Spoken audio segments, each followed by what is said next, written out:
in our ongoing discussions about freedom. So I want to talk today about a dirty word. Dirty word. Or how should we call it? A 4-letter word. And not only it's a dirty word, a 4-letter word, it also starts with the letter F. Yep.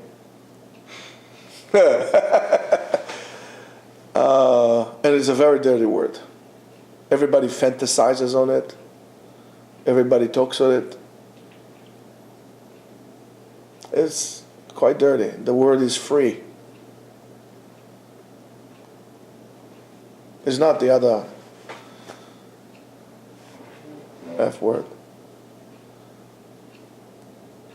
You know, by the way, can you give me a word that starts with an F and ends with a K? Fire truck.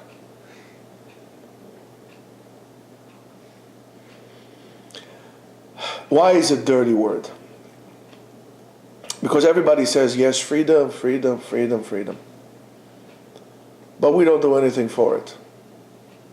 Look, I think ultimately it's a matter of an educational problem. It's an educational problem.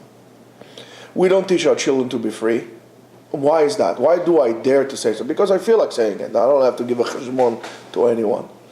But I have to say what I believe in. I'm going to tell you the following. As long as we teach our children to hate, as long as we are breeding hatred, and we do, we all do,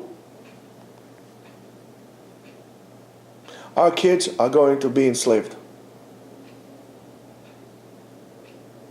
We don't teach our kids to be free. We always teach them, even in the way that we learn, is always we teach them to regurgitate words that other people said. We don't encourage free thinking. That in return creates a problem to the free thinker. This is what it's all about. All I have to say is what he said, what he said, what he said, what he said. Yes, there are interpretations. And the greatness when Judaism flourished the most is when, yes, we have to operate with the boundaries of whatever is halachically and Jewishly appropriate according to the laws of the Torah. However, self-interpretation is okay. Look at the place that we come to shul. Shuls, instead of becoming a place where a person can leave the world behind, and come and spill his guts to HaKadosh Baruch Hu, spill his heart, everything, become free. A place that is a sanctuary where you could be you and God yourself. Well, we turn it into a masquerade. It's all about shows. I think, well, we live in America, it's very hard.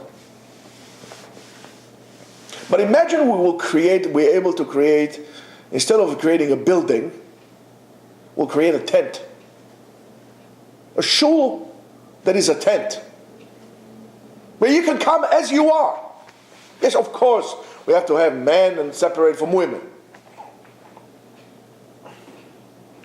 Fine. According to the halakha. But the place where I can come and be who I am, and the reason because who I am is a man, is because I'm a man, so I need to be separate from the woman. I can't be looking at, right? I came here to pray. A place that the only thing you'll be makpid on, you'll be going to be very particular on, is to be not particular about anything. The only hakpada is not to be makpid. A free zone where if you feel like singing, you will have to sing. You'll sing. Not because I have to sing. Now it's the chazanut, comes the chazan, I have to sit there like I'm in an opera. If I want to hear opera, I'll go to the opera. I'll play Pavarotti on my computer, on my stereo. I don't know, a place that you are free. We don't do that. We don't encourage the kids to express themselves, to really be who they are. And we are breeding hate. Look at the whole entire Torah. There's not even one and believe me, we have a lot of commandments. There is not one commandment that you are obligated to hate. Hate is also another dirty word. Should not be spoken by a person who calls himself a free man. You cannot hate. Don't have to love, but I don't have to hate. When you hate somebody, he's attached to you even further. He nourishes by the fire that you produce, and by the greater the hatred, the more he is infused into you. Can't hate. When we teach our children, do we really teach them? Do we really educate them? Are we educating our kids? Why does education has to be in that format? And you know what? Secular education and yeshiva education, it's all in the same category, because we cannot separate one from the other. But when we educate the children, everybody has to sit in the same fashion in the classroom, and there is a curriculum that you all have to teach, and so on and so forth. Why? Because you are not interested in really providing the kids with proper education. You are interested in them passing a test to pass the score so you can secure your job. Do not tell me that you are an educator. Absolutely not. How are you? Thank you. Okay. Absolutely not.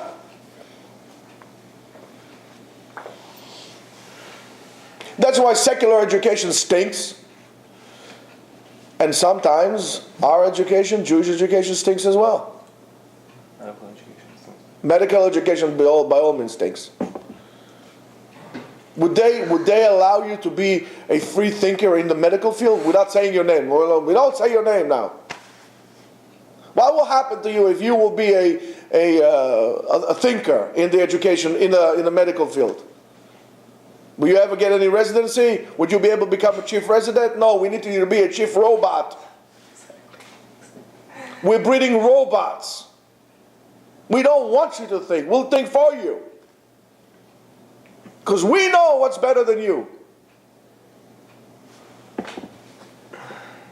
But it's okay for me to give you my money, right? The same thing. Government's the same thing. Everything is the same thing.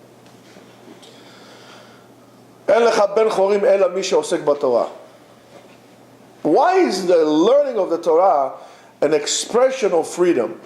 Because if you look at the Gemara, which I think is, listen, the Chumash is God-given gift to humans, to Am Yisrael.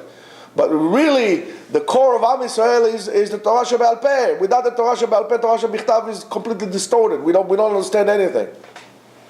If you have a kid that doesn't listen to his parents, they hang him on a tree, stone him. We need Torah Shebe'al Peh. Right? The Torah Shebe'al Peh validates Torah Shebichtav. The Torah Shebe'al Peh represents what the Jew is all about. What Judaism is all about, an expression of freedom, not of oppression. When there are opinions and there are arguments and there's disputes, and that's okay. And the Gemara tells you it's okay. We don't all have to agree. As long as we are all trying to aim to find out the truth, it's okay that you have a different opinion than me. It's okay that in the place of Rabbi Yossi Aglili, they used to do one thing, and by Rabbi Akiva they did something else. It's okay that in Lud by Rabbi Eliezer they did one thing on Shabbat, and the rest of the place, it's okay. As long as it is within the umbrella, with the ever-expansion umbrella of what is called the Torah. The Torah is like the universe. How vast is the universe? It's endless. The universe keeps on expanding into itself. It's like folds and folds and folds and folds and folds and folds, all within itself. It's endless. So is the Torah. As long as I'm expanding within the boundaries of Torah, which are endless, I'm okay. If I'm expanding outside of the realms of what the Torah said, I'm already creating a virtual reality, something else. It's not reality. So those expressions, those discussions are okay. If a kid has a question, answer it. Try to answer it. Take it seriously. Don't duck it. Don't tell him an apikoros. Because if you do so, you will make him an apikoros. And we have to allow flexibility in the methods in which we are learning and the methods in which we are teaching. Some places tell you, oh, God forbid to use the Art Scroll Gemara. No, God forbid. What's wrong with that? If that's how He's going to make you to learn, what am I interested in? Am I interested in teaching you Aramaic? I'm interested in teaching you Hebrew? Or I'm interested in teaching you Gemara? Okay, so you learn with this. Well, who cares? That's what's going to make you learn. Learn. Don't be rigid, because you'll break.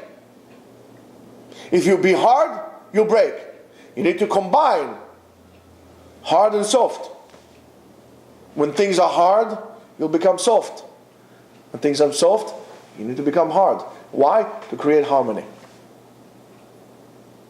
Today the world is not free. If you think there is greater freedom in the world, you're wrong. You're wrong. You're not free. Anywhere you go, there are cameras that take pictures of you. There are places in England, in London, I think you can even hear what you're saying if they want.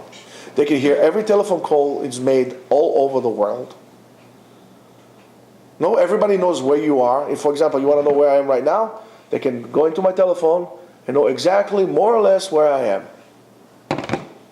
You're not free. You can't roam anywhere. You can't pitch your tent anywhere. So you're not free. And in today's world, Rabotai, hate is what fuels the world. And I think it is our obligation, since the world is full of hate, that we should stop breeding hate. Why? Because ultimately, it's young children that die. It's young men that die. And this is how we all die. So if you really want to be free, learn the derech of the Torah. And the ways of the Torah is Ohev Shalom, the ways of Aaron HaKohen. How could Aaron come to the Kodesh? Because Ohev Shalom, he loved peace. Verodef Shalom, and he chased after peace. He didn't say, oh, I am for peace. No, you have to chase and pursue peace. And you have to be humble, like Moshe. You want to come closer to the Kodesh. These are the colors. You have to be humble, you have to love peace, and you have to pursue peace. However, if a person comes to kill you, kill. Okay, but right now people are not coming to kill us. And be careful from hate, because even HaKadosh Baruch Hu, in His greatest command, one of His commandments, He told us to remember, Zechor asher asa lecha Amalek. You have to remember what He told you. What Amalek did to you. There is even Amalek. There is no mitzvah in the Torah to hate. So if you want to be free, stop hating and stop pursuing peace. Have a good day.